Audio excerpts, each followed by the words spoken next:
ওয়ানশাক্কাতিস সামাউ ফাহিয়া ইয়াউমাইযিন ওয়াহিয়া।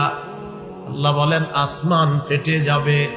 ফাহিয়া ইয়াউমাইযিন ওয়াহিয়া, আসমানটা সেদিন জীর্ণ হয়ে যাবে।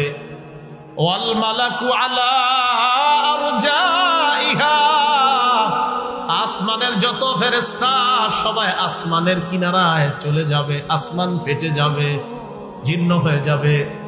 ওয়াহমিলু আরশা রাব্বিকা ফাওকাহুম ইয়াউমাইযিন সামানিয়া, সেদিন আপনার রবের আরশটা বহন করবে 8 জন ফেরেশতা। কয়জন ফেরেশতা? 8 জন ফেরেশতা আরশটা ধরে রাখবে। তো এটা আল্লাহ বলতেছেন। এবার আমাদেরকে কি বলে দেখেন, ইয়াউমাইযিন তু'রাদুনা লা তাখফা মিনকুম খাফিয়া। ইয়াউমাইযিন তু'রাদুনা লা তাখফা মিনকুম খাফিয়া। আল্লাহ বলেন সেদিন তোমাদেরকে পেশ করা হবে, আনা হবে, উপস্থিত করা হবে, তোমাদের সামনে আমলনামা দেওয়া হবে। সেদিন কোনো গোপন জিনিস গোপন থাকবে না। সেদিন কোনো গোপন জিনিস গোপন থাকবে না। আয়াতের অনুবাদটা প্রতিদিন চিন্তা করবেন। আল্লাহ বলেন সেদিন তোমাদেরকে কিয়ামতের ময়দানে আনা হবে, তোমাদের কোনো গোপন বিষয় গোপন থাকবে না, আমি আল্লাহ যদি গোপন না করি।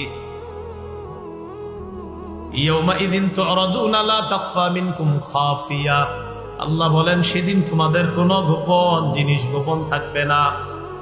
সূরা লুকমানের মধ্যে আল্লাহ বলেন ইন্নাকা ইন তাকুম মিসকালা হাববাতিন মিন খারদালিন ফাতাকুন ফি সাখরা আও ফিস সামাওয়াতি আও ফিল আরদি ইয়াতি বিহা আল্লাহ।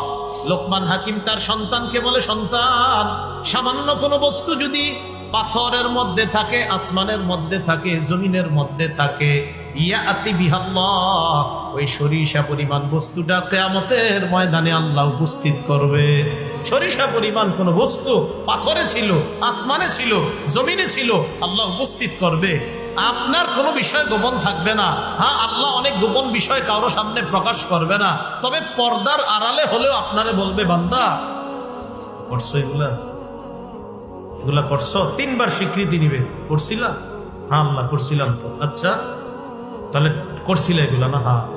ও ঠিক আছে, তো তোমার যে হালাত কি অবস্থা হতে পারে, পর্দার আড়ালে নিয়ে আল্লাহ তাকে মাফ করে দিবেন। মাফ করার পর তাকে বলবে, থাক, তুমি কাউকে বলা দরকার নাই, যাও যাও, আমি তোমারে মাফ করে দিচ্ছি।